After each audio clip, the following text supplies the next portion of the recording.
Finally আমাদের মাশাআল্লাহ মামিকে দেখা ফেলবো, কারণ মামি আমাদের মাশাআল্লাহ। আর হচ্ছে সবচেয়ে বড় কথা, মামি আগে আপনি ফিরেন, তো সুন্দর দেখেন আপনারা আমাদের মামি। বাট মামি প্লিজ আমার সাথে ঝগড়া করবেন না, হ্যাঁ, কারণ আমি কিন্তু থেকে আপনার মেয়ে মা দুইটাই, তো ঝগড়া করা যাবে না। আর মেহেদি মামা কামিন, আজকে কিন্তু মেহেদি মামা রিং পরে ফেলছে। মানে আমরা সেদিন গেছিলাম মামিকে দেখতে, বাট আমাদের মামার তো বিয়ে মানে পাগল হয়ে গেছে, দেখছি আমরা হচ্ছে।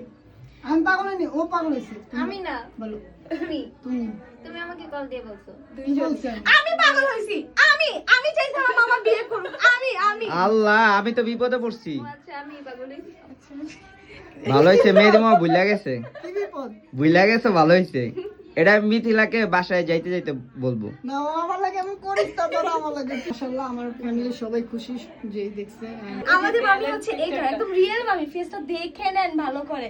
এআই দিয়ে না হলো 6টা ফেস করছে, আপনার কোনটা পছন্দ হয়েছে এআই এর মধ্যে? আমার এটাই পছন্দ হয়েছে, এই আমি এই পছন্দ হয়নি। যে বিয়ে করবে তার কোনো প্রবলেম নেই, কিন্তু আমাদের মতো মানুষের কত প্রবলেম।